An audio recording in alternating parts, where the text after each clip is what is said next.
We are live. We are live. Welcome to College Football's Peek Around the Corner with your host, Greg Pflugar. Georgia versus TCU Preview tonight. The College Football Championship game. I want to hear all your comments. Put them down. Put them down. Come on. Give me your predictions. I've got mine. And I know what you're thinking. Greg the Cooler has just put the whole gambling population running to the windows to take Georgia minus 13, to make those window tickets go blur until the paper runs out. I know that's what you all are thinking. But I'm on a roll. I'm on a one-game winning hot streak right when the college football season's ending. I'm on a roll. I took South Dakota State Jackrabbits. I took them.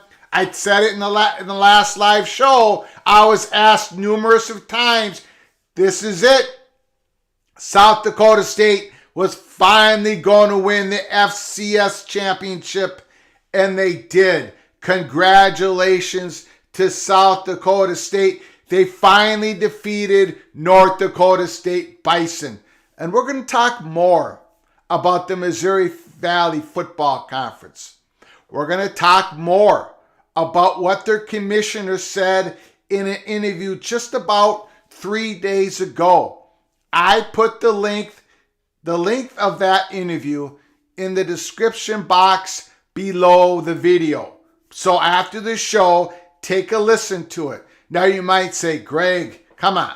We're not interested in what an FCS commissioner said about the Missouri Valley Conference. First of all, let me just say this to you.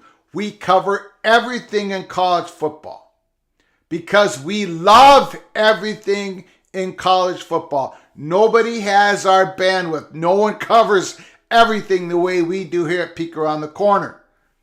We're going to talk about it tonight, that interview, because it has to do with the Battle of 2026. What we're going to start coining it as the Gold Rush of 2026. We're going to get into that tonight. Just hang with me. It's all going to make sense. When I'm done blabbing, it's all going to make sense. We're also going to talk about Jim Harbaugh. He's dancing with the NFL again, or he's looking for a dancing partner, and I think he's going to find one. And once he becomes the head coach of the Denver Broncos or the Indianapolis Colts, I think it's going to be the Broncos. Once he officially becomes an NFL coach, it's panic time for my Minnesota Golden Gophers. And I know a lot of Gopher fans have been giving me a hard time about it, but I'm just going to go ahead and start panicking right now. I'm going to beat the rush. I don't want to be at the end of the line, okay? Nice to see you, Monovision. Nice to see you fighting the Illini 10. West Virginia guys back in the house. Sean is making a prediction. Georgia 10. Mr. Badger Jeff Olson, he's got TCU by 3. Monovision says Jim Harbaugh is gone. I agree with Monovision, Mr. Buckeye. Jim Harbaugh is gone. He is gone. We're going to talk about that. And then we're going to go into what we have to talk about. We don't usually do it until it's official, but we're going to go ahead and jump. We're going to go ahead and break a peek around the corner rule. This is the exception. I think Jim Harbaugh is gone to the point where we're going to have Michigan Wolverines hot board 1.0 tonight. 1.0 tonight. We're going to talk about this no divisions. Remember, we're all waiting to watch all these Power 5 conferences go to no divisions. And it's logical, right? For a couple of reasons. One is that you want to have your top 2 teams play in your conference championship game. And no, the conference championship games are not going away. That's a discussion for another day, but they're not going away. That's the big event that the conference absolutely controls. It's very valuable for the conference. These conference championship games are not going away.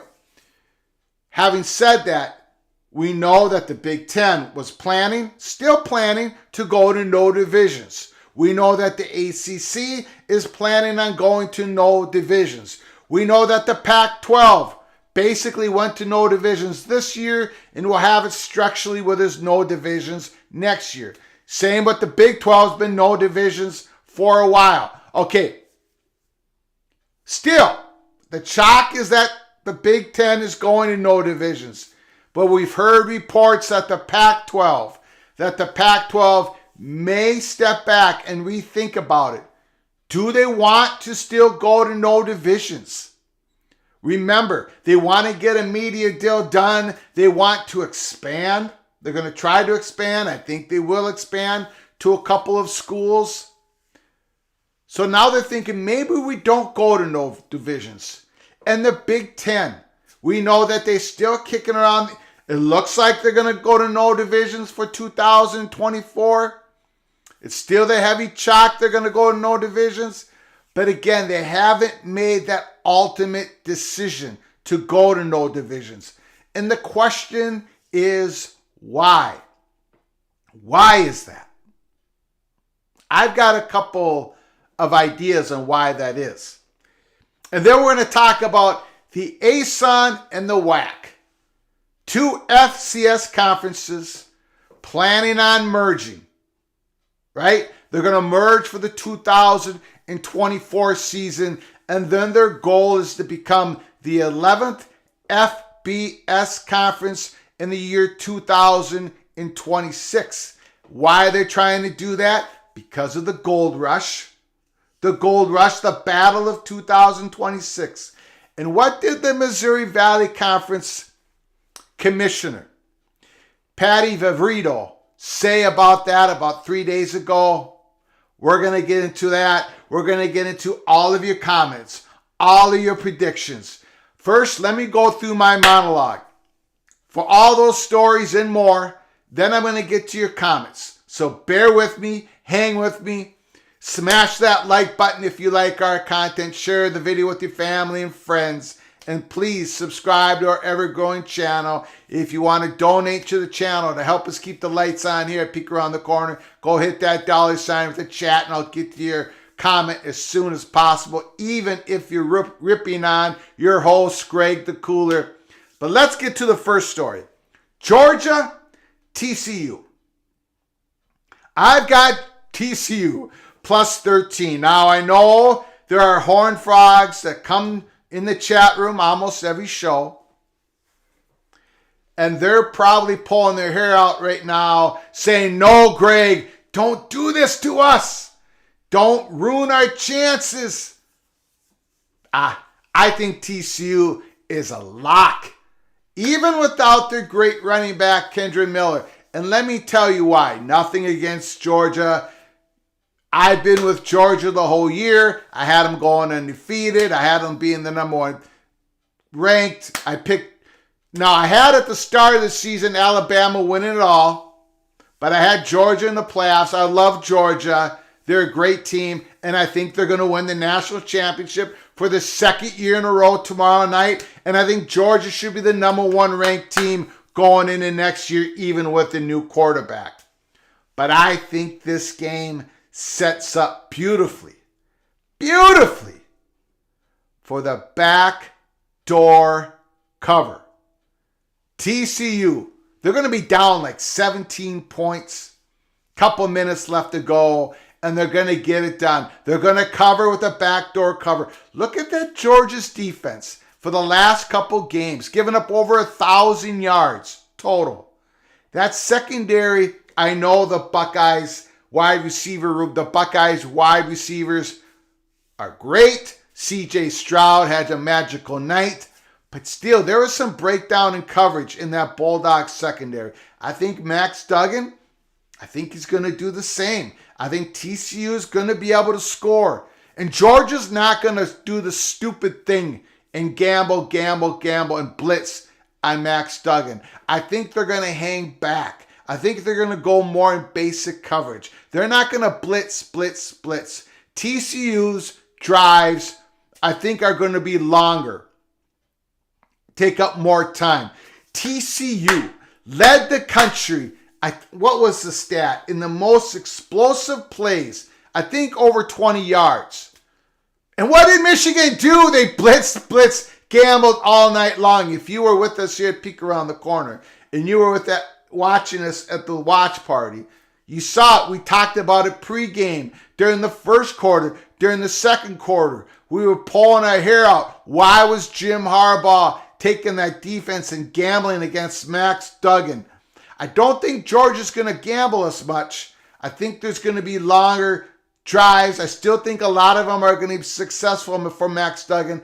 I think that this game turns out, now we had one score up here.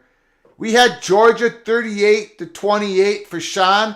I've got Georgia winning this game 40-30. So me and Sean are at the same spot in this game. Poor Sean. That probably means he's wrong. But that's what I've got. Miller is hurt. They say he's 50-50. I don't think he plays. I think TCU is going to get at least one or two really good they're going to get some turnovers. Winters, Tomlinson, they're going to turn the ball over Georgia. Georgia's going to be too much for TCU. They are. McIntosh, Bowser, the great tight end. They're going to be too much. But I think TCU is going to cover. But congratulations to the two TCU Horned Frogs, Sonny Dykes, that whole program. Magical season. Absolutely magical season. And look, if they win it, wow. We're going to be doing a live watch party tomorrow night. We're definitely going to cover it. 4 hours. They're going to be 30-minute pregame. So come join us. Put down your comments in real time as the game goes on. And as we always do here at Peek Around the Corner, almost always do, I always root for David versus Goliath. TCU is David. I'm going to be a Horned Frog tomorrow night. So buckle up, brace for impact. Come in and peek around the corner. Let's have some fun together. Watch the game together. Put down your comments. Help me run the scoreboard. TCU, Georgia. Georgia going for the second national title in a row, and they're the big favorites. They're the big favorites. And if you saw earlier this week, Brett McMurphy, Action Network, put out his way too early top 25. He's got Georgia number 1. And I agreed with him. Georgia's going to be number 1 next year. Number 2, he has Alabama. I agreed with him. Alabama, number 2. Michigan, number 3. I agreed with Brett McMurphy. Florida State, number 4. I agreed with Brett McMurphy. Number 5, Ohio State. That's where I started disagreeing. I would have Ohio State lower. I would have Notre Dame was 12th in that way too early poll. I would have them all the way to 8. I probably would have Penn State number 5.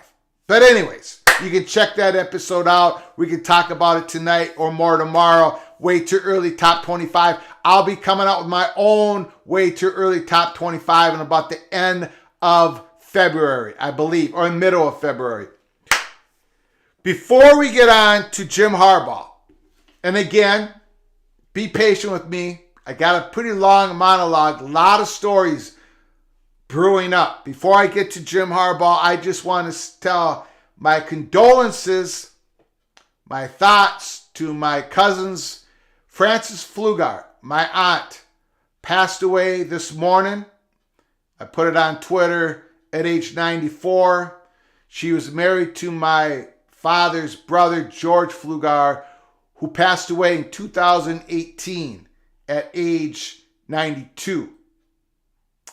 Frances was preceded in death by her son, James. She survived by a couple of daughters, Kathy Cobo, Mary Curtis, survived by sons, David and Thomas, a whole bunch of grandchildren, a handful of grandchildren.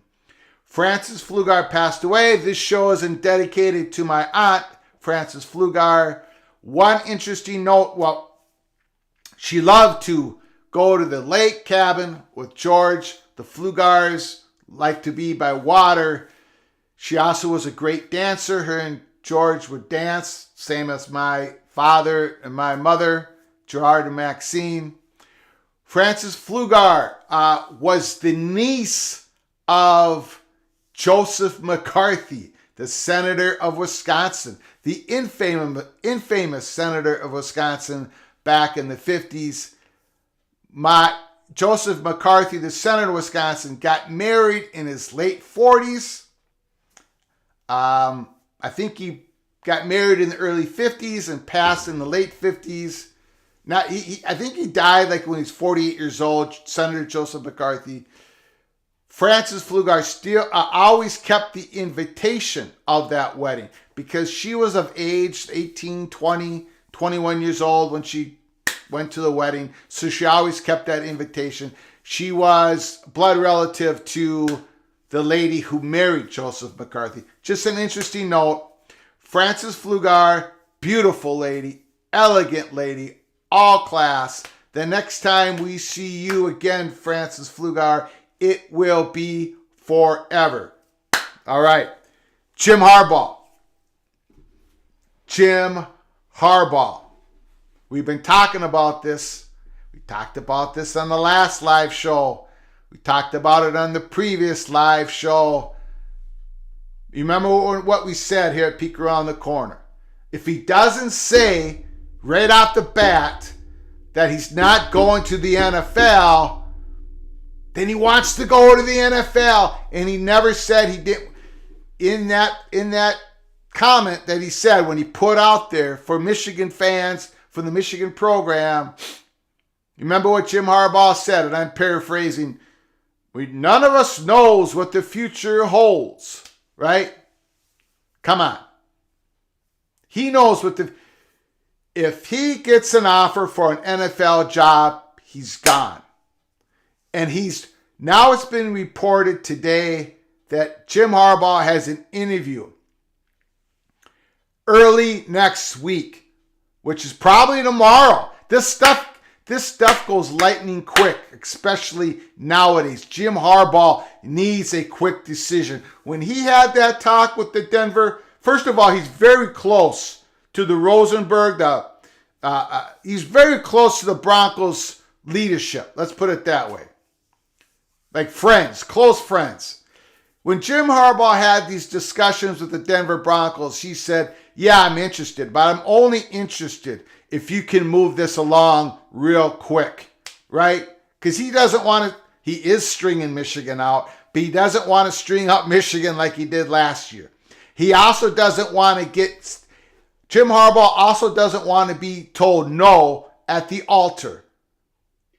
So for him to be interviewing with the Broncos early next week, which I think is tomorrow, no later than Tuesday, then that means he's been given the ring and he's put it on his finger.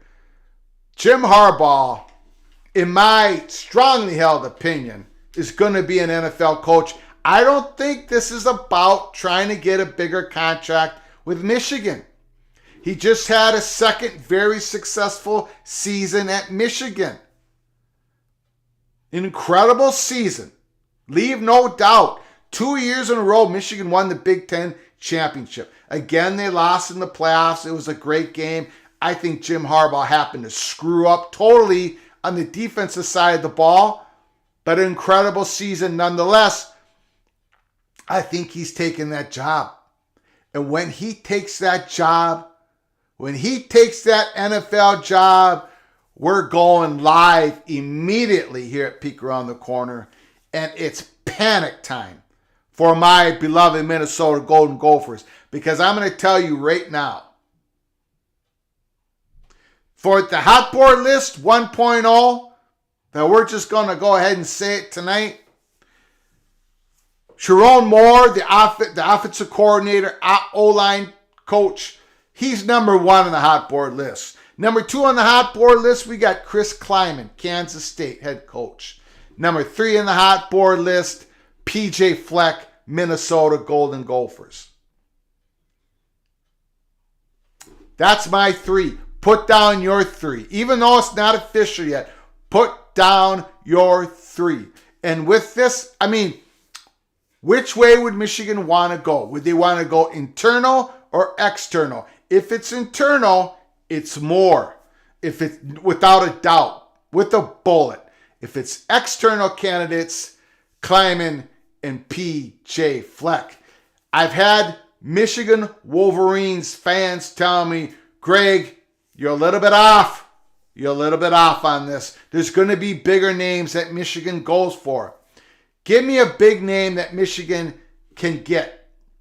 Michigan is one of the top, at this point in time, Michigan is one of the top 5, 10 football brands in the country. Anybody would want to coach the Michigan Wolverines.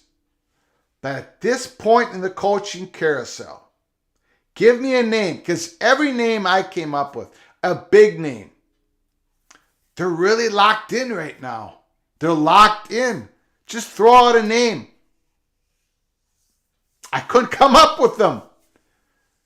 I thought about maybe Mark Stoops, possibly. But Luke Fickell, he's not leaving Wisconsin now. He just made all these moves. Luke Fickell's not a candidate.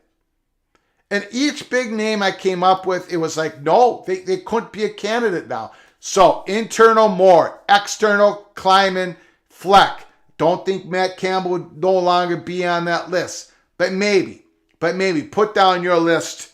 Let me know. Again, let's go to no divisions real quick. And then I want to get to the FCS situation. And then I'm going to get to your comments as soon as possible. No divisions. Everyone's going no divisions. Right? Probably. That's probably still true. But the math has changed. We saw a report a few days ago nationally that the Pac-12 was now going to rethink. Do they really want to go no divisions? They probably will, but they're thinking about expansion, and maybe they'll go back to the 6 in the North, 6 in the South, or something like that. And the Big Ten still hasn't made that final decision of going to no divisions. They probably will, but they still haven't made that decision. But there's been a change in the math. I think people are rethinking it. If I had to put my chips in the middle of the table, I would say they're still going no divisions. But I'm going to bring this up for a reason. With the playoffs going to 12 teams, with the top 6 ranked conference champions get an automatic bid, and the next top 6 ranked teams get an at-large bid. What is the threat of a 12-0 UCLA losing to an 8-4 Arizona State, and then Arizona State winning the football championship? But see, the threat to UCLA not getting into the playoffs would be no more,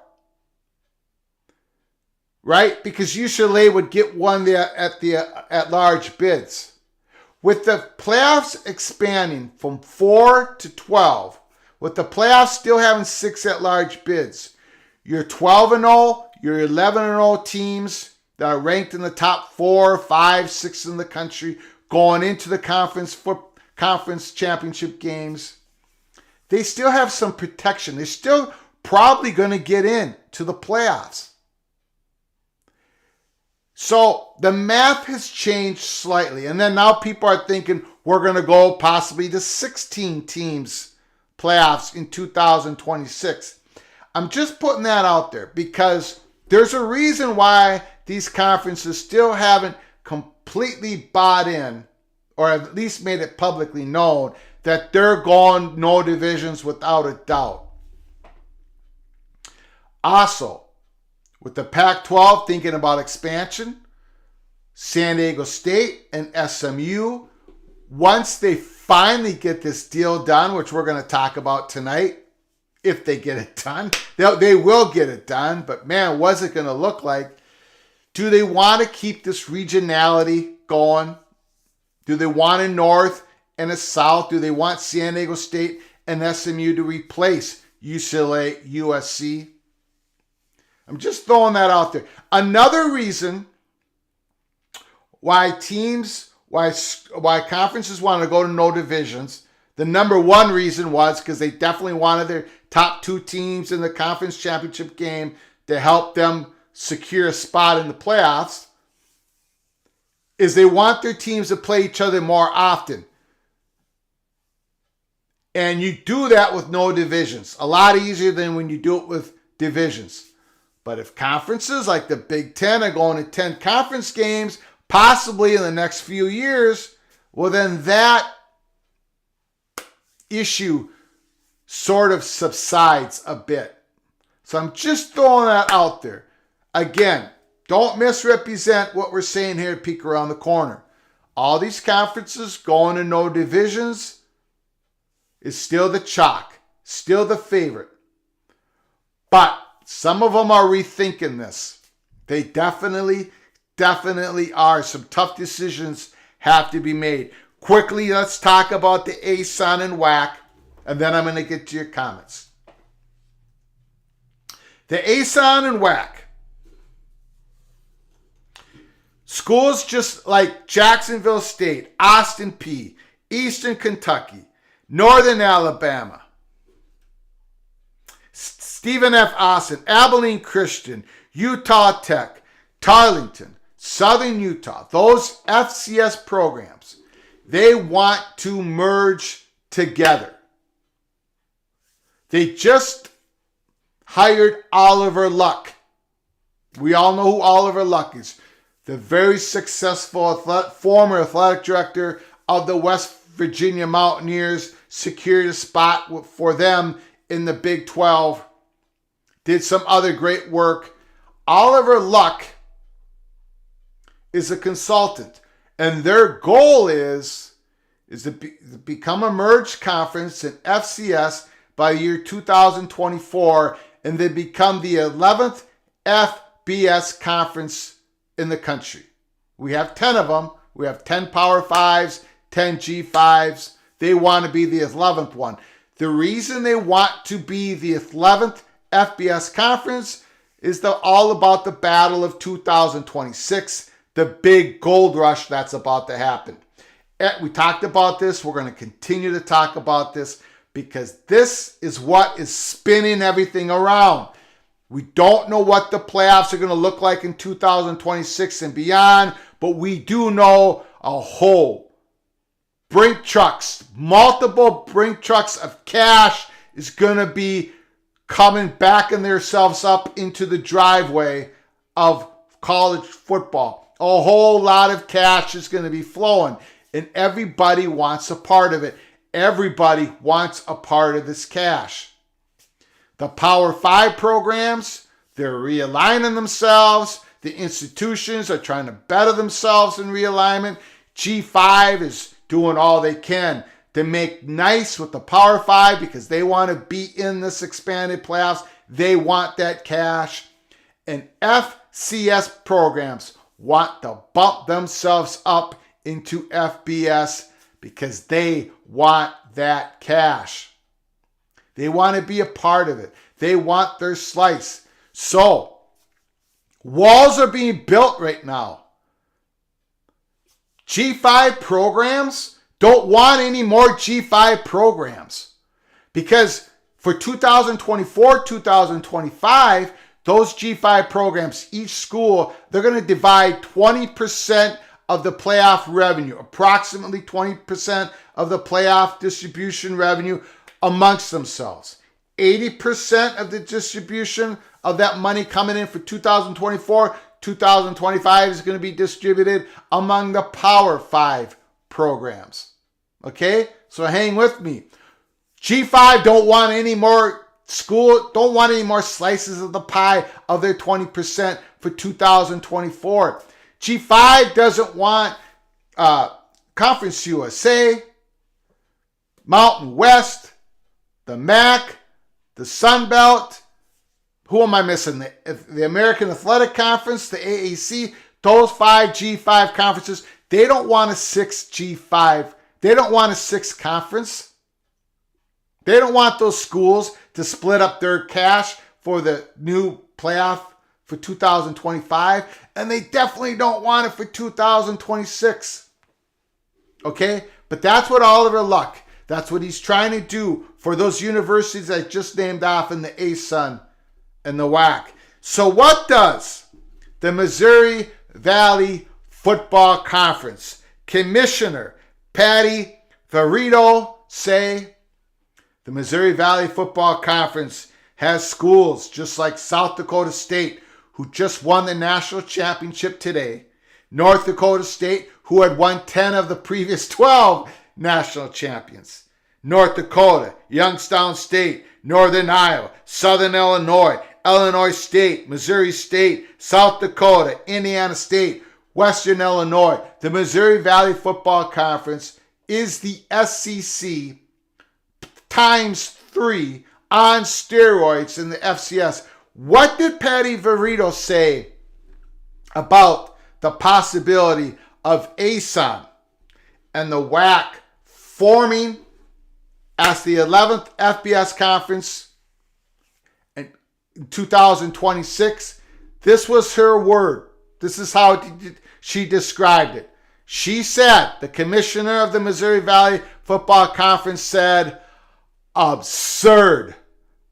She said it's absurd.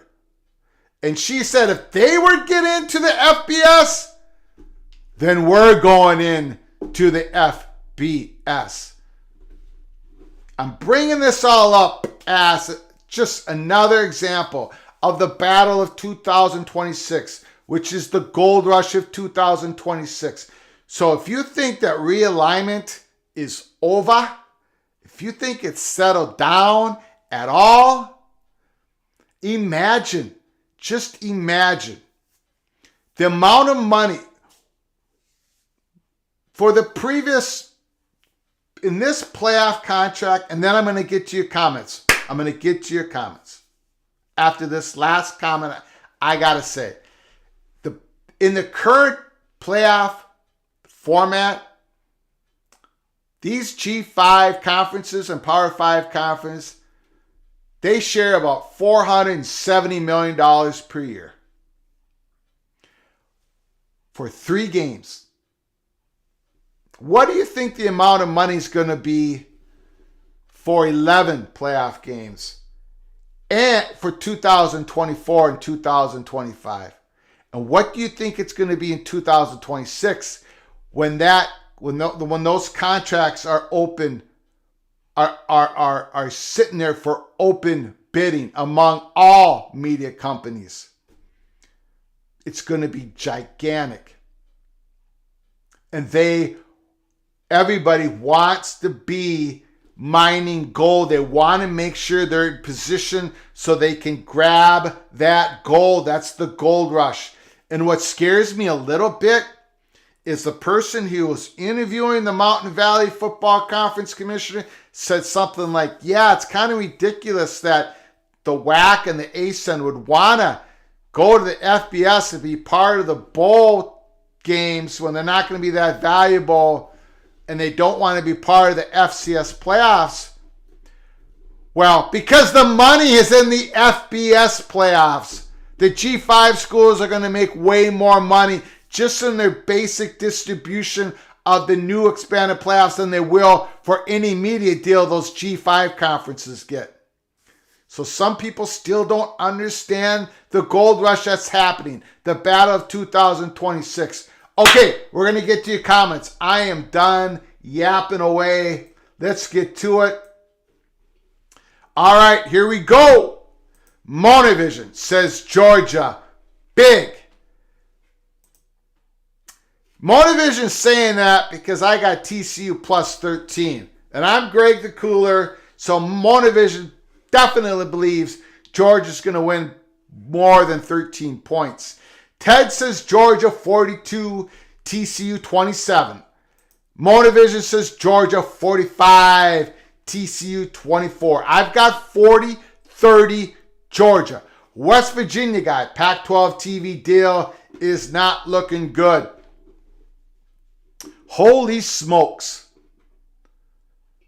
The silence is deafening. The silence is deafening coming out of Pac-12 country. Where is that deal? And why hasn't it been delivered to the Pac-12 university presidents? What is holding it up? I've been asking this question on every single live show, and I've got the smartest people in the chat of all of college football because we covered everything. You guys know everything. I haven't heard one plausible notion on why this deal hasn't been done yet, other than Oregon and Washington and maybe some others, Utah, are saying, no way are we taking this deal. And if we're taking this deal, there's no way we're signing a grant of rights that has any teeth. Pac-12 in trouble? Yeah, Pac-12 in trouble. I saw what John Kurtz put down in a tweet. He does a great job. Kansas State guy, was a reporter. He has a great YouTube channel, great live shows. He's probably having one tonight, maybe one right now. He put up a tweet. Kind of teasing that Colorado is looking at the Big 12, something like that. Look at his Twitter feed. I don't have any intel on that, other than to say Colorado and Arizona are at the top of that dominoes. If the dominoes fall, it's going to be Colorado and Arizona first. If any Pac-12 schools go to the Big 12, yeah. TV deal, we saw a report about how those NFL Thursday night package, how those ratings have fallen 41% to the previous last year. There was some good news in the NFL Amazon ratings book. There were younger people watching Thursday night football on Amazon. Wealthier people, I'm not sure how good a news that is.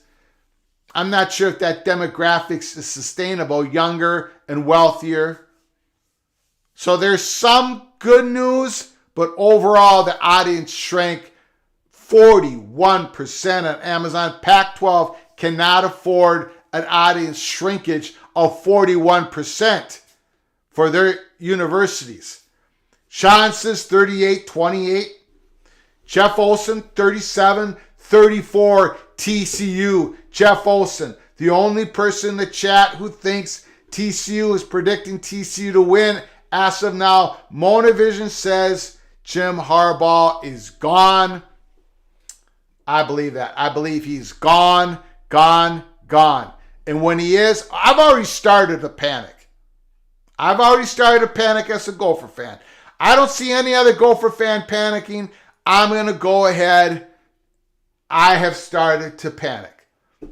I'm neurotic anyways. Let's just start it right now. I know most of you are thinking, Michigan's not going to hire PJ Fleck. I got him as number 3 on the hot board list. If you make it number 3, I think there's a chance of it happening. Hopefully Michigan goes internal. Hopefully they hire more. I've got him number 1. Their current offensive coordinator and offensive line coach. Hopefully they go in that direction. Ted says Lovey would be available if anybody college team wants their program to tank. Lovey, tell ya. I think, was that his last game for the Texans today? I saw that they won, right, on a 2-point conversion. West Virginia guy, he's got TCU 41-35. Big 12 West Virginia guys going to bat for the TCU Horned Frogs.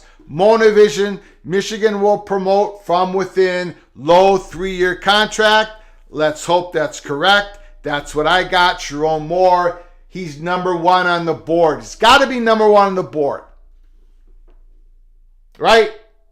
Let's hope. Let's pray.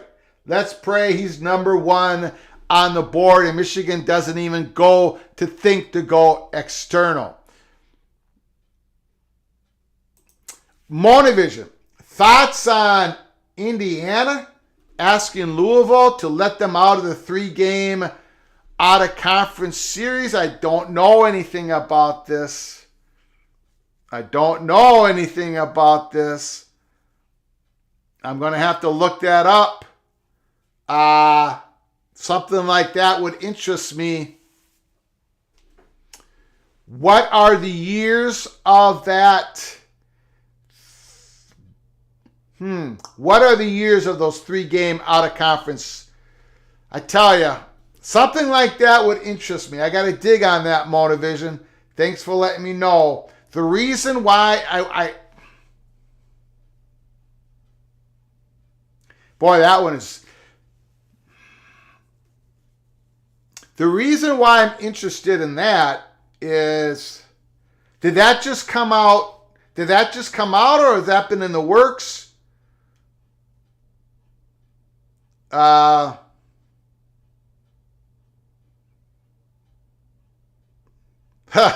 looking at the comments. I got to speed up on the comments. Sorry about my long monologue. I want to know what years those games are at. I'm only saying this, Monavision, because the Big Ten's still kicking around a 10-game conference schedule. They're still kicking that around. And if that to happen, Big Ten teams are going to want to at least have the flexibility, move out of some of their out-of-conference games. They're still kicking that stuff around. So let me know what years Indiana and Louisville is supposed to play. Son of Sarek says Georgia 45, TCU 31. Monavision says bet heavy on Georgia. Greg has given his icy touch of death. Icy touch of death.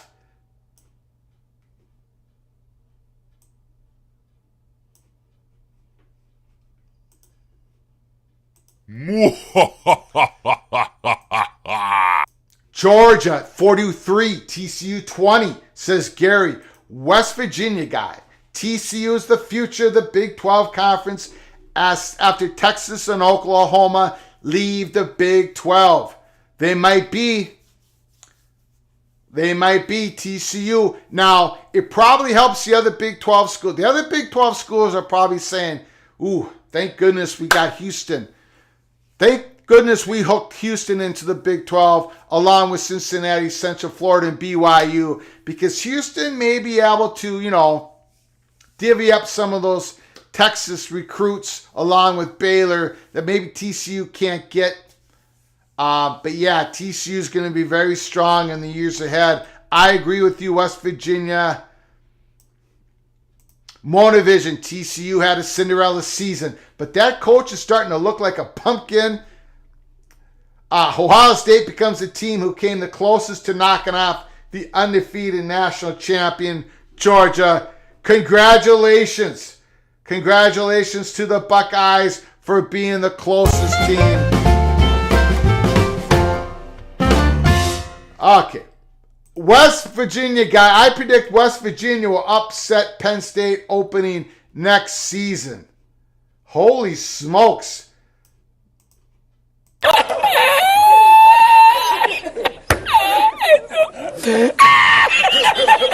West Virginia guy coming out. West Virginia, Penn State. Penn State's going to win the Big Ten next year. West Virginia guy. Woo! That is a prediction. LFG, nice to see you in the house. He smashed that like button. Thank you so very much. Sorry for your loss, Greg. Yes, she lived a great life. Thank you so much. Sports Illustrated article shot down Marvis Harrison Jr. to the USC rumors. Well, thank goodness. I never even heard that rumor, to be honest with you. Monovision, Penn State will be tough next year, but never underestimate James Franklin's terrible decision making. It will cost them at least one game next season. Okay. A lot of comments here. I'll get to them as fast as I can. Monovision thinks Jim Harbaugh will be the Indianapolis coach by next Monday.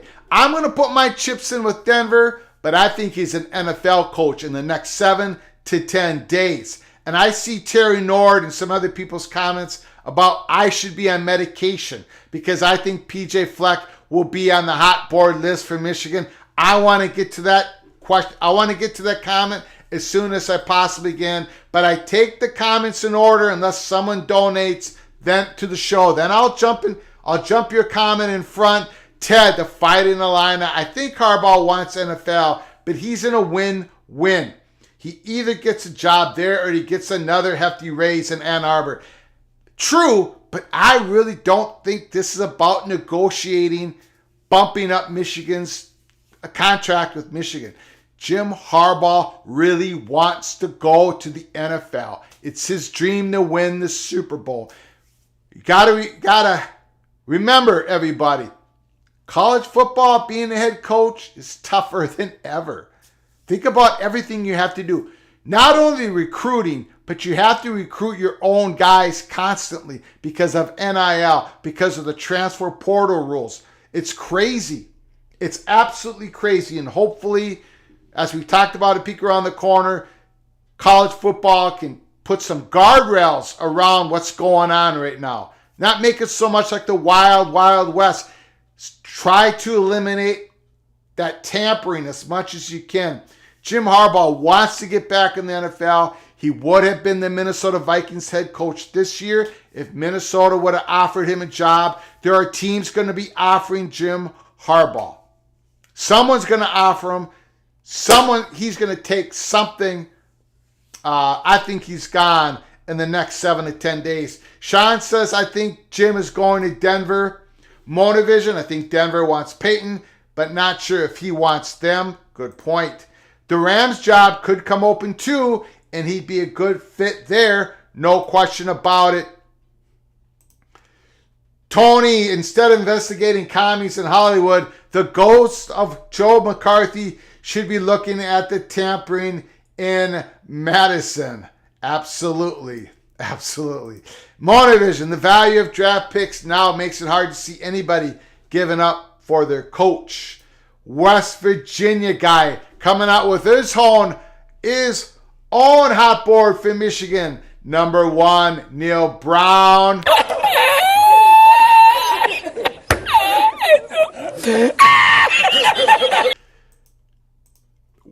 Ted, with the transfer portal available, Michigan could have lots of players bailing if Jim leaves and they fumble the next hire. Again, we are at the quickening, right? These decisions have to be made quicker than ever before. Jim Harbaugh is stringing Michigan along. I didn't think he would do it again this year. I thought for sure he would say, I'm gone, I'm going to try to get an NFL coach. Or he was going to say, no, I'm not going to the NFL. But he strung Michigan along. He made the comment that meant nothing. He says, I don't know what the future holds. He wants to be an NFL coach. If Harbaugh go, do Michigan players head for the portal? I don't know. I think probably most of them stay, right? Michigan's stacked next year. They're going to be ranked number 3, probably 3 or 4 in the country in the preseason polls.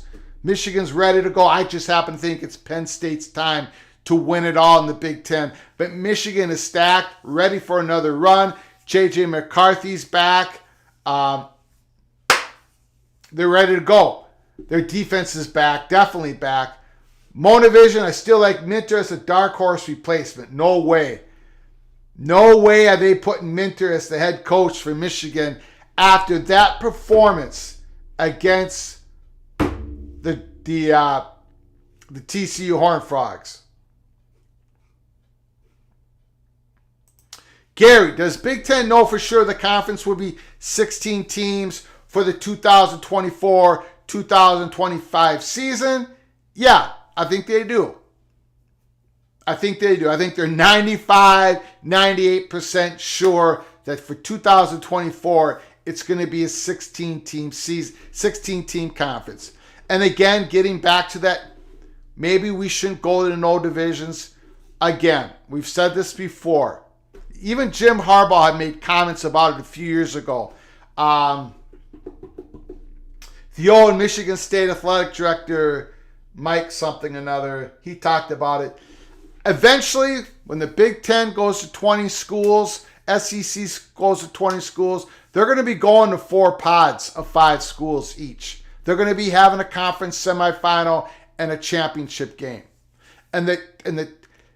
So I think the equation, I think the math has changed somewhat about making sure your top 2 teams are in your conference championship game. Because of the expanded playoffs, again, you're 11-1, you're 12-0, you're number 3 ranked team in the country, your top team in your conference. If they lose the conference championship game, they won't be eliminated.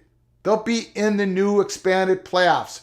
So one of the main building blocks and why everybody wanted to go to no divisions, I think that's basically gone. I still think everyone's going to no divisions, but I just wanted to throw it out there here on this live show, just to make people think about it. Son of Sarek, if the Big Ten goes to 10 conference games, watch the SEC. Go to 7 conference games, plus 4 Sun Belt games.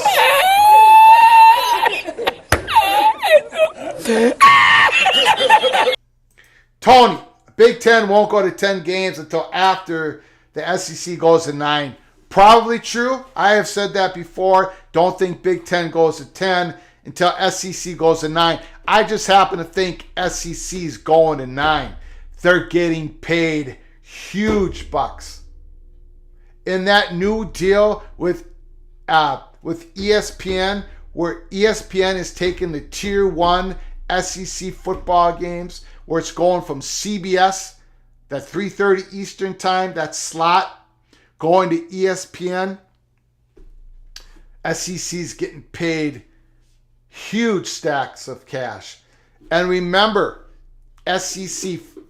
each SEC football team has to provide one home game on ESPN Plus and one home game on the SEC network. I think these schools, we know that Nick Saban wants to go to the 9 games. He's pounding the table for them to go to 9 games. He says we have to go to 9 games. I think SEC's going to 9 games. I think the Big Ten thinks the SEC's going to 9 games. They want to have as much inventory as possible for the ESPN and all that money that comes rolling in. So we know that the Big Ten is still kicking around that 10-game conference schedule.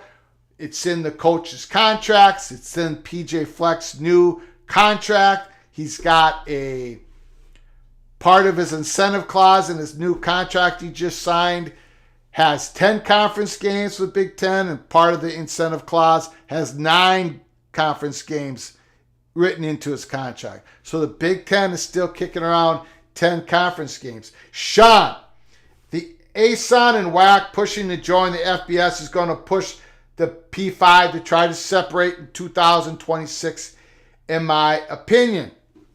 Sean, so many things are going on, so much cloak and dagger. The ASUN and WAC pushing to join the FBS wouldn't affect the Power 5 so much, because the Power 5 is there's going to be a wall built. People are saying there's no difference between a Power 5 and a G5. We shouldn't be using that language. False. False. There is still a difference. And they use that language, not necessarily Power 5 and G5, but they do separate those conferences when it comes to playoff money distribution. They did it in this current contract. They did it in 2024-25 contract, and we don't know what's going to happen in 2026, but there's going to be a differential between what each school gets paid for the playoffs among the Power 5 conferences and G5 conferences. ASUN and WAC pushing to join the FBS is going to affect the G5 conferences. It's going to affect their wallets if they're able to get in. Now, what's the process? How does ASUN and WAC merging together? How do they become the 11th FBS conference? That's why they hired Oliver Luck to work with the NCAA. Remember, Oliver Luck used to work for the NCAA. So if anybody knows how to get those two conferences to become the 11th FBS conference, it's Mr. Oliver Luck, and he's getting paid big bucks to get it done. Again, the gold rush of 2026 is causing a lot of craziness, cloak and dagger, so stick with us here at Peek Around the Corner. Subscribe to our channel, because we're going to be covering it all here on this YouTube channel. So subscribe. If you want to follow everything in college football. Tony, the FCS has a 2014 playoff. Correct? That is correct. Monovision, unpopular opinion, but I see the G5 being mostly iced out of college football playoffs in 2026. I hope that doesn't happen. I don't want that to happen. But we don't even know who's going to be in the room to vote to see how it all plays out. We don't know. But we're going to be following it here at Peek Around the Corner. Any intel I get, we're going to be forwarding it to you all. The Battle of 226 is happening, and it's happening in 2023, 2024. It's going on right now. ASUN and WAC is just a part of it. San Diego State trying to become a member of the Pac-12 is just a part of it. SMU trying to become a member of the Pac-12 is just a part of it. These are all parts of the gold rush, the battle of 2026. Ted, ASUN and WAC moving up would be DOA if more realignment happens. A couple of those schools get the call to Conference USA. Don't think Conference USA needs any more schools. Don't think that would happen now. I think Conference USA is done. I think their last 2 additions, if I'm correct, was Liberty and New Mexico State. I think they got the numbers they need. Again, Conference USA is at the bottom of the domino effect, the ripple effect, right? They were the last ones that had a backfill because in the pecking order, they're at the bottom of the G5. Conference USA definitely doesn't want a merger of ASAN and WAC becoming an FBS 11th conference. A lot of things are going on, guys. Cloak and dagger. Monovision, especially with the recent dilution of the G5 due to expansion. Those G5 schools don't want any more G5 schools. And you know what? They're going to try to build a wall. They're going to try to stop more. They don't want an 11th FBS conference. Same with the wall that the Power 5 might build between them and the G5. Again, we talk about it here, peek around the corner. It's a peek around the corner, right? We talk about what is going on, what's going to happen, right? Giving you the peek around the corner. Other people aren't talking about these issues, but this is what's stirring the pot. This is the straw that is stirring the drink, okay? Sean, P5 will become a P3, and they'll push the G5 and anyone else out. The money is going to be big, and the networks want big names to drive viewership. All that is possible. All that, Sean, is possible. We're not going to eliminate any possibilities at this time. We're going to talk about it all. Sean brings up a potential outcome. Terry Nord, I hear so much about tampering with all the transfer. Oregon comes to mind. Could you address this? Terry Aloysius, Himalacious, Connotacious, Nord. Tampering. It's against the rules, but a lot of schools do it. A lot of schools don't. Tampering is what Oregon definitely did it. Oh, Oregon definitely did it. Sorry, Duck fans, but they definitely did it. USC definitely did it with Addison at Pittsburgh. A lot of schools do it. A lot of schools don't. Tampering is when you make the attempt to contact somebody who's on a different roster who has yet to put his name in the transfer portal. When a player puts his name in the transfer portal, all is fair. But when he hasn't done it yet and he's been getting called and it's happening, how do they stop this? I don't think they can until the players, the student athletes, get some representation, some union, some organization, some players association. They get a CBA, a collective bargain agreement, some agreement with the conferences individually or as a whole, or some governing body. You don't have to name it NCAA if you don't want to. Some governing body where they establish some set of rules to where the student athletes become employers of the university or the conference, however you want to set it up, where the players sign a 1 year, a 2 year, a 3 year, a 4 year binding contract, depending on the negotiations between the player and the school. They sign on the dotted line, and just like in the NBA, in Major League Baseball, in the NFL, if you're playing for a team, some team just can't come and poach you. You have a contract. That's pretty much the only way they're going to stop it in college football, in my opinion. And I think that is going to happen a few years down the road. Ted, if the Big Ten doesn't abandon divisions, do they stay with East-West? If so, who gets moved? Otherwise, how do you think they split? Well, Ted, let me make something perfectly clear because people are going to misrepresent what I'm saying. The heavy chalk is Big Ten's going to no divisions, knowing that at some point they're going to expand further and they're going to go into pods. Okay? Heavy chalk is they're going no divisions. But if they stay with divisions, if they decided to flip the script and they go to divisions, stay with divisions, then there'll be a West and East. UCLA and USC would join the West, right? And you have the 8 schools, and you're probably going to 10 conference games. But again, I think they're going no divisions. But just keep that in mind. Toby Bradshaw, Frogs can win. Nice to see you in the house, Tobin. The Frogs can win. Yes, I think they can win. Absolutely. Terry Nord, Fleckton, Michigan, take your meds. Terry Nord.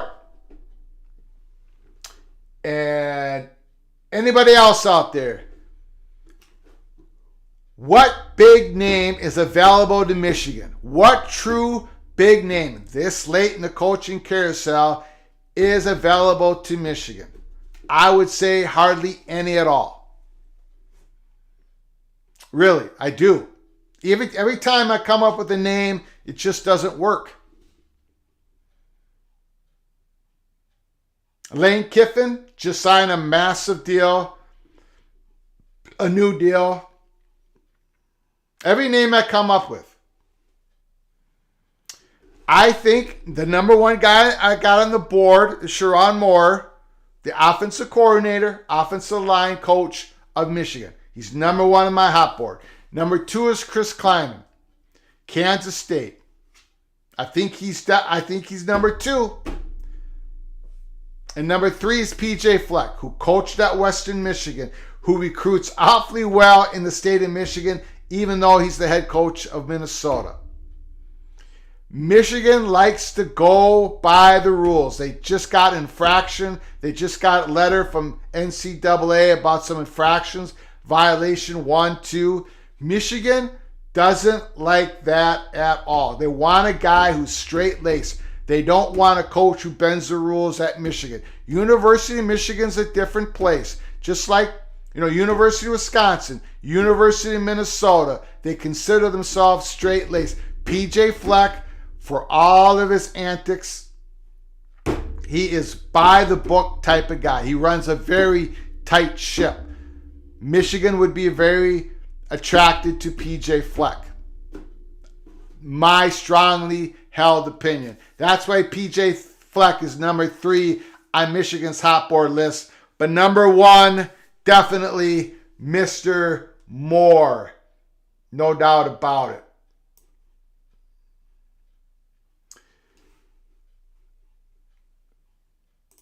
Greg, did you start the rumor Scott Frost to Minnesota as offensive coordinator?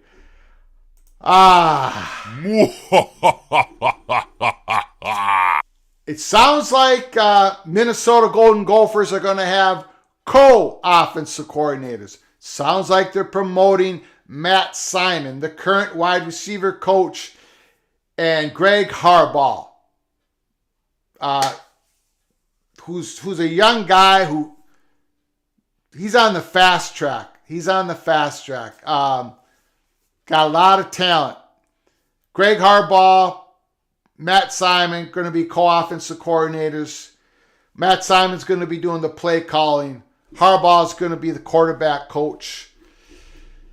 Matt Simon called the plays when the Gophers defeated Auburn in the 2019 Outback Bowl. Matt Simon was offensive coordinator that day.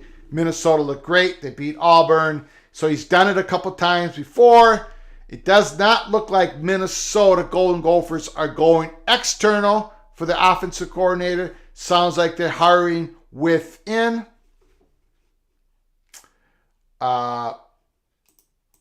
Monovision, don't know what you mean by that. 23, 24, 25. Gary, how about Bill O'Brien from Michigan?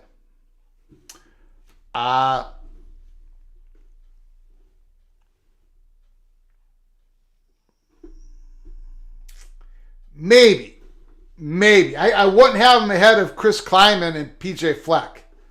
But possibly. Monovision came out yesterday. I will shoot you the link on Twitter. Thank you, Monovision. Oh, I see. 23, 24, 25. Wow. Really? Indiana is looking to replace Louisville. Try to get Louisville off their out-of-conference schedule for 23, 24, 25. Did Indiana say anything about possibly replacing Louisville in those 3 years? After the show, I'll definitely be hitting that hard If PJ goes to Minnesota can always hire Ron Zook. Minnesota Golden Gophers, I believe if they lost PJ Fleck, again, I'm probably panicking, right? Way too early. But I think they would hire Joe Rossi, their defensive coordinator. He's done a brilliant job the last 2 seasons. Number 3 in the nation in total defense 2 years ago. Number 9 in the nation in total defense this year. Rossi, I think, would be the new head coach. Johnny Quick does not like Harbaugh. Gary, the West Virginia Penn State game will be close for about the first 6 minutes. Then it will be all Penn State. Ooh, Gary shooting West Virginia a shot. Monovision, Harbaugh's committed to Michigan except when he isn't. Johnny Quick, if Harbaugh stays, it's because no one wants him again. I agree, but I think someone's going to want him. He said he would stay as long as Michigan wants him, so this makes him a liar. I think the interest that Jim Harbaugh has in the NFL, trying to become a Super Bowl champion coach, I think it runs deep with him. Deep, deep, deep. Pac-12 seems so disorganized that I believe it's hurting them in their meeting negotiations. The longer this goes on, the worse it gets for them. I don't see how it gets better the longer it goes on. It wouldn't make any sense to me. I mean, there's just no reason for this to go on. Amazon's not going to improve their offer to you. ESPN's not going to improve their offer to you. This is it. I know the Monty Show out of Utah. I don't know what intel they got, but they're saying that ESPN and Pac-12 are still far, far apart. I don't know. Terry Nord, will college go to 13-game regular season schedule? No, I don't think so, Terry. Especially with the expanded playoffs and the calendar I don't think so. I think it's going to be 12 regular season games, a conference championship game, and then the playoffs. I do think that the Big Ten and the SEC and possibly somebody else eventually will get to 20 schools, 4 divisions of 5 schools each. And that 10th conference game will be your semifinal weekend where the pod winners play each other and where a third place team of a pod will play another third place team of a pod. And that will be your 10th conference game. And there'll be only 2 non-conference games a year. I think that's eventually how these big conferences are going to go to 20 schools, 4 divisions, 5 schools in each division. With 10 conference games, they're going to play each other just as much more than they do now with 7 teams in 2 divisions with 9 conference games. It still works out better. I think that's what they're going to do. I think that's what the Big Ten and the SEC eventually going to do. Monovision, PATC drinking game. Take a shot whenever Greg says cloak and dagger. Cloak and dagger, telling you, a lot of stuff going on. We haven't even touched, and we really can't touch on it, but that December 26th live show, it was all filled with cloak and dagger. Again, we're going to talk about it here in the next month, maybe 2 months, probably maybe 3 months, but no further than 3 months on what we were going to talk about on December 26th. Because eventually, we're going to spill the beans on the ACC country. Eventually we will. We were asked to stand down. We obliged. Eventually, we're going to talk at Peek Around the Corner.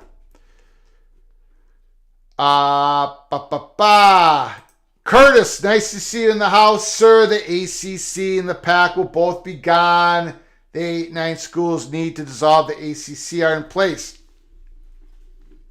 Not a big believer in the dissolution theory of the ACC. That's what Curtis is bringing up. Curtis believes the ACC can dissolve if 8 of the 15 schools go and vote to dissolve the conference. According to North Carolina state law, there's a belief that 8 schools, because that's where the ACC bylaws, that's where it was all written up, where 8 ACC schools, if they vote to dissolve the conference is no more. Therefore, the ACC doesn't exist, so they can't own the grant of rights of all the individual schools, and then those 8 schools will go elsewhere. I don't think that can happen.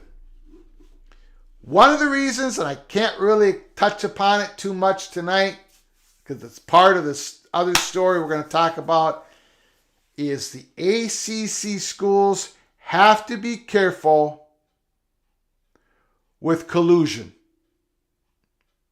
They cannot be tangled up in collusion. That's all I'm going to say. We'll talk about it in another month or so. Hopefully. We're eventually going to talk about it at Peek Around the Corner.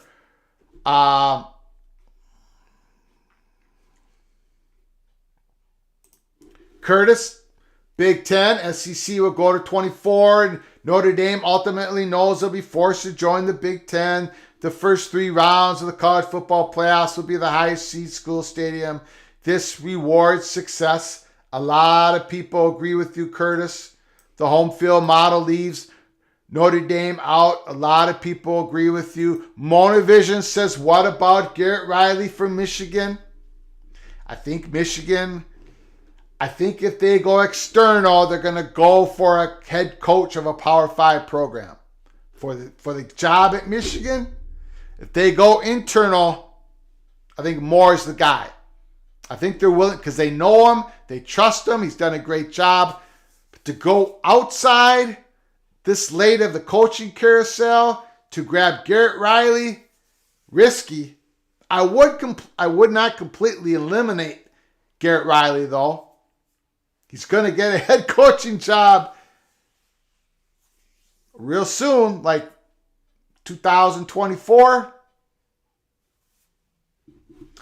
Curtis, the violations were over hamburgers. Why the SEC cheats like Hades. Monovision, Fleck wins bowl games, which should DQ him from the Michigan job. Wow, that's a shot from Mr. Buckeye. Once again, Buckeye and Wolverines are going at it in the Peek Around the Corner chat. Tony, I saw NBC poach Todd Blackledge from ESPN for their Big Ten TV spot. Will be teamed with Noah Eagle. I think Noah Eagle's like 26 years old. I did see that. Todd Blackledge coming to NBC to do prime time Big Ten games. Who's going to do the Notre Dame games in 2025, 2026? Where is that TV contract that NBC and Notre Dame are going to sign? Remember they were talking about that? Remember when Sports Business Journal was talking about how $60 million would NBC might be able to do $60 million a year for Notre Dame? What happened to all that talk? Where did that go? Why did that disappear? NBC is cranking it up for the Big Ten. They hired Todd Blackledge, Noah Eagle, phenom, 26-year-old. NBC is going to be doing cross-promotional for Big Ten games. Not just in the college football space, where NBC, CBS, NBC, CBS, and Fox are going to be cross-promoting each other college games on Saturday and for the next week. They're also going to be doing it in the NFL Sunday games. NFL Sunday games on Fox and CBS. They're going to be talking about the next week's college football games, Big Ten games for next Saturday. 2 spots each on each network on Sundays, and NBC is going to be doing the same on Sunday night. That's the deal that NBC is doing with the Big Ten. NBC is all in on the Big Ten. So what happens with NBC and the Fighting Irish? Stick with us to Peek Around the Corner. We'll be covering that as well. December 26th when the strings were attached. No, they weren't, Tony. No strings attached. Nope. It's complicated. We still are the rebel outpost in college football. No strings attached. We're not attached to anybody. We did the right thing. For you guys. I know that sounds corny. I know that sounds ridiculous. But when the story gets out, it's going to be done the right way. So we had to stand down. Just give us time. Sean, if one school, say FSU, is willing to pay their way out and Clemson follows suit, and then UNC, and then Miami, and then Virginia, etc., until we get to 8, no collusion, and the ACC goes bye. Interesting concept. Now remember, I don't even know if the ACC is even obligated to take their money, to be honest with you. But that's all I can say on that. Interesting concept. Son of Sarek, if the ACC dissolves, I think Notre Dame is so stubborn. They will do one or two things. Form a conference with ACC private schools, or 2, dump all their sports in the Big East and stay indie in football. The number one concern that Notre Dame has is their media deal. Their media deal going forward. That's their number one concern. Their athletic director, Swarbrick, just talked about it again. They're okay with how the 12-team playoffs is set up. They know that the future is unknown from 2026 going forward. The ACC setup for their Olympic non-revenue sports is okay. It's good enough to go forward. It's that next media deal. It needs to be enough for Notre Dame to stay competitive. Is he going to get that deal? Is he going to get that deal done with NBC? We shall see. Ted, still crickets on Gonzaga. Sounds like Gonzaga is waiting for the Pac-12 to get that deal done. Sounds like Gonzaga wants to know what the Pac-12 gets in their media deal before they make a decision. We all anticipated that the Pac-12 media deal would be announced sooner rather than later, and here we are, January 8th, and we know nothing. Scary times for the Pac-12. Curtis, Notre Dame isn't getting an NBC contract because they will be joining the Big Ten. Monovision, Notre Dame would join the Big Ten at that point. Further resistance would be futile and a senseless gesture. Curtis, as an independent, Notre Dame will never be rated higher than the lowest rated team. Son of Sarek, futile and senseless, define Notre Dame football. Wow, Notre Dame is just getting hammered in the chat. Monovision, Notre Dame belongs with the Big Ten like the Joker belongs with Batman. Wow. A lot of shots with Notre Dame. Gary says maybe Notre Dame is also in talks with Amazon. I don't know. Like we talked about. We talked about the problem with a standalone team having its own contract. Notre Dame's, I know there's other huge big brands out there, right?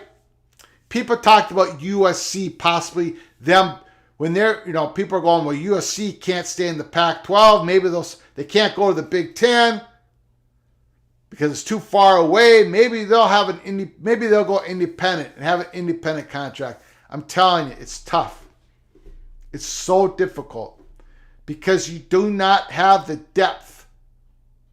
If when you sign a media contract with a media partner, and you have a down year, your media partner gets hit hard.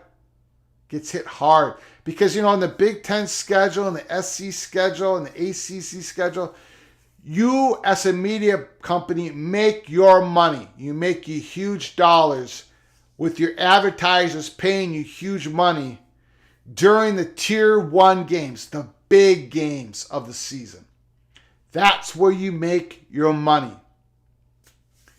And then the Big Ten and the SEC and the ACC, Big 12, when you have a plethora of games, especially in the Big Ten and the SEC, because they get the highest ratings, you can pick and choose each week what will be your Tier 1 game. And you have a depth of games you choose from. So you keep your media partner happy. With Notre Dame, they have those 7 home games. 3 or 4 of them aren't all that valuable to start off with. Look at their schedule. Look at their home schedule. Maybe 4 of them have value. Okay. But what if Notre Dame has a down year in that 6-7 year media contract? It's very difficult. Very difficult. Very difficult for a media partner to say, okay, we're going to give you anywhere close to what the Big Ten, the SEC is getting per school. Even though Notre Dame is a huge brand, incredibly valuable. No one is arguing differently. But because they don't have the debt, they're standalone. And standalones are a risky business for the media. That's why when Jim Delaney, with that third tier content, right? The content, the sporting events that he couldn't sell to ESPN or anybody else, what did he do? He bundled it together and created the Big Ten Network and squeezed out as much value as he could with all that content bundled together. SEC Network did the same thing. SEC did the same thing with ESPN being the sugar daddy. They created the SEC Network. They dumped all this content. Individually, it wasn't worth all that much. But bundled, they could get 4, 5, 6, 7 million per school. In the Big Ten, all these schools get $8, $9 million per school. Plus, they own part of that Big Ten network. They bundled the content together. Same thing with Tier 1 content. You bundle it together, the content together, and it becomes more valuable because it offers the media company more security in its value. Do you guys understand? I know you do because we got the smartest chat room in all of college football. Notre Dame cannot bundle it together with anybody else. They're standalone. So it's a higher risk for media companies. It's a higher risk for NBC. Same thing with these conferences starting to bundle together their data to sell to big sports books. These conglomerates, these big, huge sports books that want real-time data because they're offering their consumers real-time betting during a game. And what those gamblers want is they want precise real-time information. And when it comes to injuries during the game, they want that protection. So these sports books are willing to offer SEC, Big Ten, all these conferences a huge amount of money for real-time data. They're going to be offering the Big Ten, the SEC the most.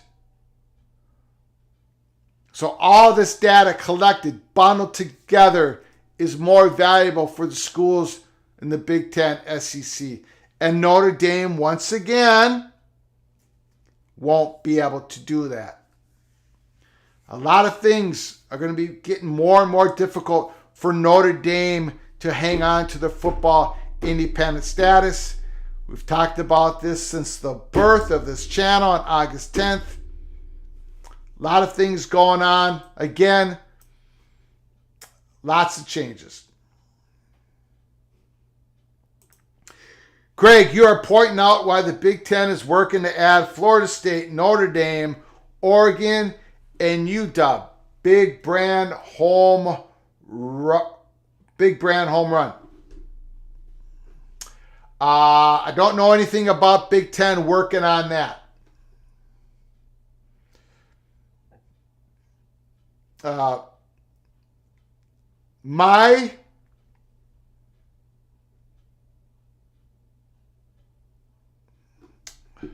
Curtis saying, spot on, Sean. I know for a fact that Miami is begging the Big Ten membership as well. Imagine Florida State, Miami bringing Florida recruiting into the nationwide Big Ten Conference.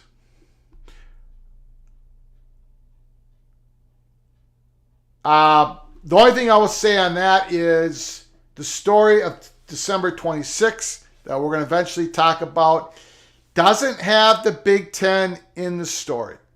As that story is being developed right now. Big Ten is not a part of the story that is being developed, not at this point. So when it comes to my story, December 26th, that we're going to talk about, Big Ten isn't a part of it unless it gets added on later. But so that's not what we're talking about here at Peek Around the Corner. If other people have some information, that's fine. This is not a Big Ten piece that we're working on.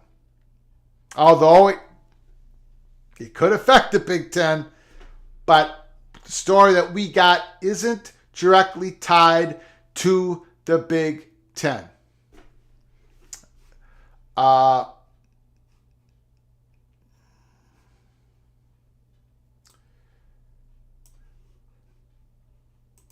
Ted, never heard much about Warren leaving for the Bears after the initial freakout. The season just ended for the Bears, so if Warren's going to be the new president of the Chicago Bears, it's happening soon, right? Right? It's going to be happening real soon. Just another story that we're following. Lots of different stories going on. Kevin Warren, the Chicago thing, that wasn't going to happen before today. So, beginning tomorrow, look out. Look out. Stephen Snook, regarding Miami and Florida State, there's this little thing called the ACC grant of rights. You are correct, Stephen. You are correct. And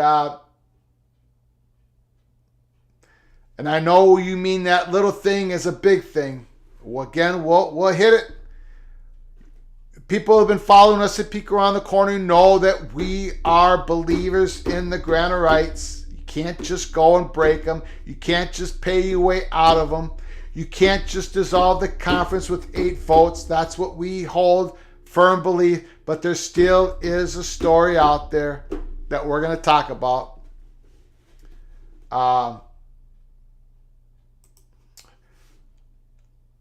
I wonder if CBS is going to change some faces for the Big Ten. I think so. I would think so.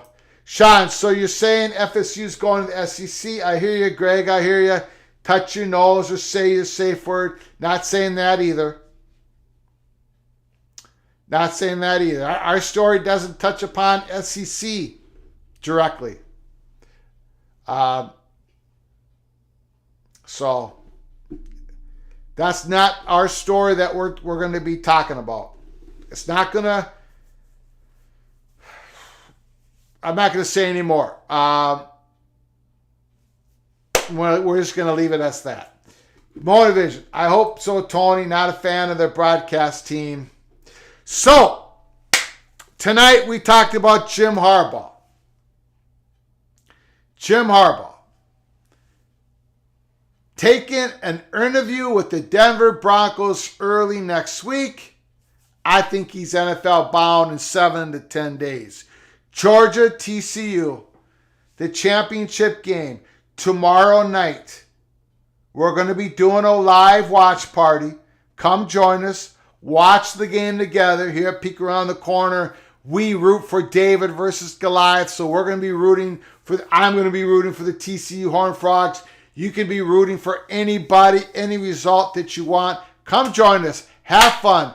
Put your comments, reaction down in the comments section as we watch this game together. The last college football game of the season. It kills me. The next watch party after tomorrow night, we're going to be doing some spring football games. You heard me right. Spring football games, because we cover everything in college football, because we love everything in college football. Join us tomorrow night for the watch party. We talked about this no divisions. It looks like everyone's still going to no divisions, but there's reasons why they're rethinking it. We talked about that tonight. The ASUN and WAC merger, FCS merger, and the Missouri Valley Football Conference, Patty Verito, the commissioner, says that's absurd, because if they go to the FBS, we'll go to the FBS. In the Missouri Valley Football Conference, the teams in it are way more valuable than the schools in the ASUN and the WAC. We've talked about it all here at Peek Around the Corner. Thank you so much. Thank you so much for joining us tonight. Join us tomorrow night. Tony says, what will you be singing tomorrow? I don't know. We haven't received any donations at Peek Around the Corner for me to sing, so there's no song for me to sing. No TCU fight song, no Georgia Bulldogs fight song. I sang the Georgia fight song in a couple live shows ago, so if I get a donation to sing the TCU one, I will, but we haven't received it. But join us tomorrow night, watch party. Again, before you leave, smash that like button. Subscribe to our channel if you haven't done so. Share this video with your family and friends. Thank you so much for joining us. Until next time. From all of us at Peek Around the Corner, to all of you, please, please, please, you all take care of each other. Francis Flugar, my aunt, the next time we see you, it will be forever. Thank you very much.